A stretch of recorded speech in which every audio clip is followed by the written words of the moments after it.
So ayun mga guys, bali ito kakabit ako ngayon ng Eagle Eye. So papakita ko sa inyo kung paano. Ang ginamit ko dito is yung hollow switch. So ito yung kabiyak ng hollow switch. So naikabit ko na kasi dito siya.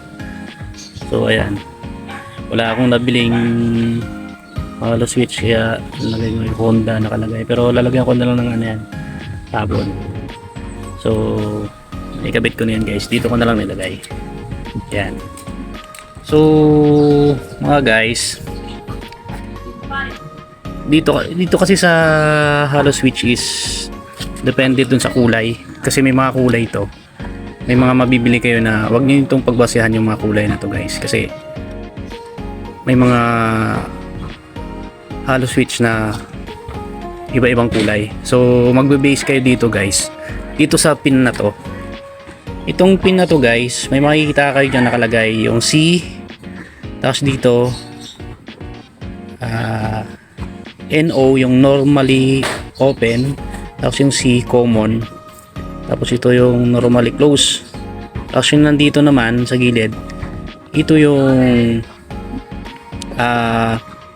either yung positive, ito yung kabilaan niya guys isa, saka yung nandito sa kabila yung pangpailaw ng ano mismo, kasi may ilaw tong hollow switch So ito yung ano niya dito kasi is positive, ito yung negative, tapos yung sa ground, body ground.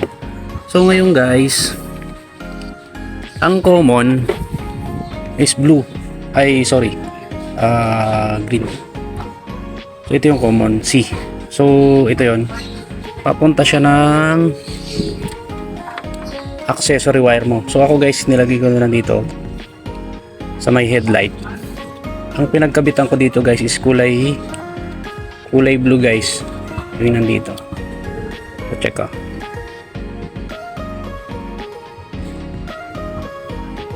So dito guys, yan o, yan yung nakakabit na yan, yan siningit ko na dito, nakikabit ko kasi tinabi ko lang sa blue.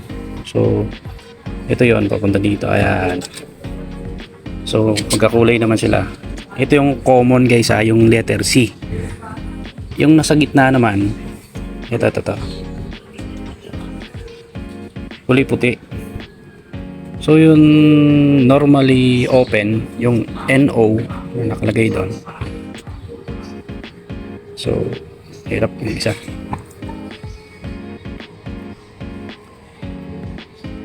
NO ay nakalagay doon sa isang wire. Ito to, tagalin mo na natin. So yan, yung kulay white yung normally open, nandito sa kulay pula ng Eagle Eye. And then yung isang itim naman, which is sa ground, pwede mo nang i-body ground to guys, kasi para kahit hindi ka na magpapunta doon sa baterya.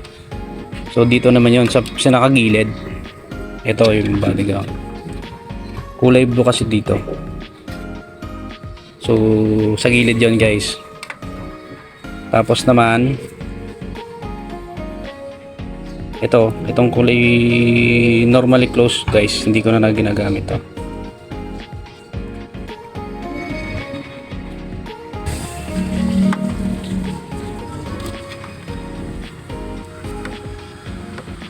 So ulit guys ito C common, which is ito yung sa accessory wire mo, yung nandito galing dito sa baterya.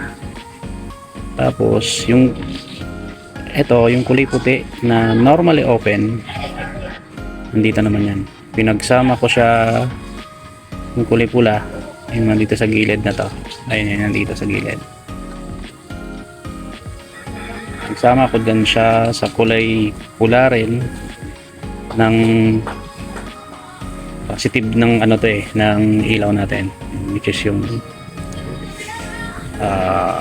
Eagle Eye. Tapos yung kulay itim ng Eagle Eye niyan, kasi dalawa yung wire. Ginawa ko naman dito sa kulay blue naman ito, yung sa gilid na magkagilid. Ito yung body ground. So iba body ground ko na lang siya. Pwede naman sa baterya guys, pero mas malayo kasi. So ito yung guys itong kulay blue na to, wag kayong mag-base dito sa kulay. Ito yung kulay blue na to, basta lahat ng halo switch is ganito lang lagi yung formanan. Magkakaiba lang ng kulay. Common, normally open, normally close, tapos yung itong kulay blue, saka yung nandito yung kulay pula na to sa gilid. Ito yung negative, ito naman yung positive. So ito yung magpapailaw dun sa halo switch. So mamaya ipapakita ako. So yan yung plug and play lang naman to guys. So kambitin natin. Ito yung guys yung kanina. Ito yung kulay itim dun sa eagle eye. Saka ito yung manggagaling sa halo switch natin. Gagawin na natin yan. Ayan, yung body ground siya. Ayan, body ground yan guys. So ayan, pag tinanggal ko yan ng ilaw. Ayan. So guys, susi natin. Ayan. Ayan.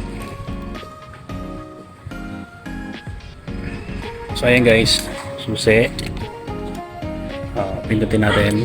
So ayan guys, may ilaw. Yun yung sinasabi ko kanina, yung kulay pula doon kanina pakakuloy lang gilid, kabilaan yung dalawa. Pag hindi nakakonekta doon sa normal open o kaya dito sa common, hindi ilaw yung loob. So ito rin guys, yan, ilaw na yung eagle eye natin. Tayin natin. Yan. So patay rin yung ilaw dito guys. Ayan, ilaw.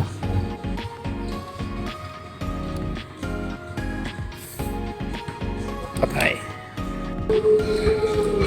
So ito na yung dalawang eagle eye ko kasi dati luma na to, pero gumagana pa. So ayan, may kulay dilaw, kulay pula tsaka kulay itim.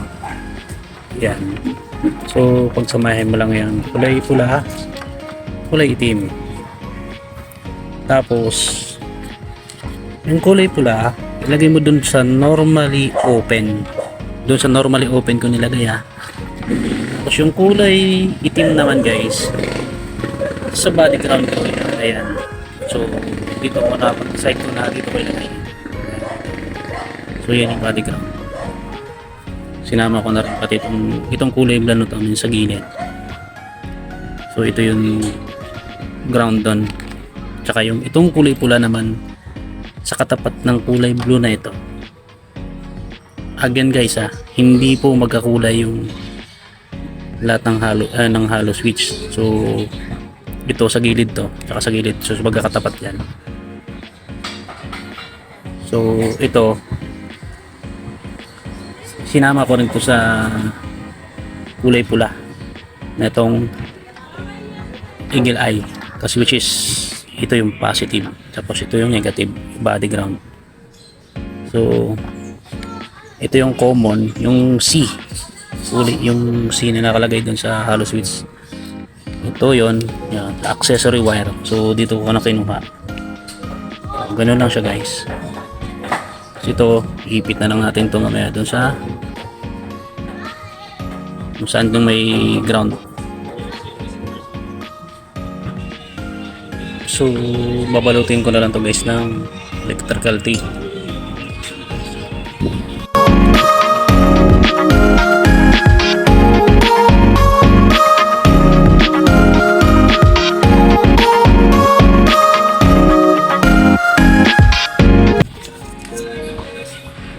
So yun guys, yun. Ganyan.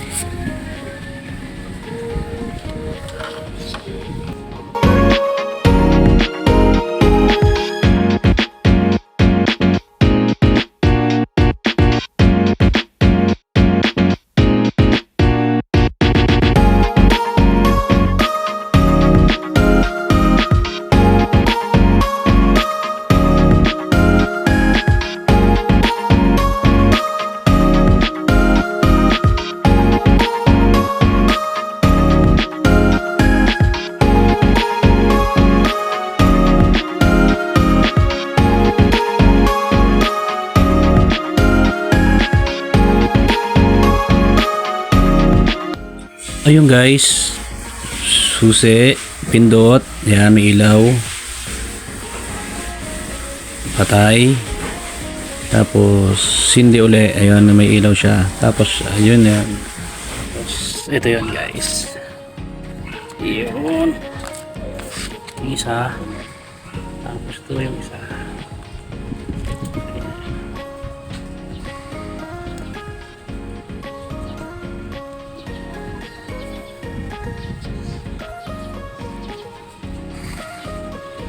Okay na guys. You know. Goods na guys, goods. Guys, kung hindi pa kayo nakapag-subscribe sa aking YouTube channel guys, pag-subscribe ha, tapos click mo yung notification bell para updated ka sa aking mga susunod na video guys. Salamat.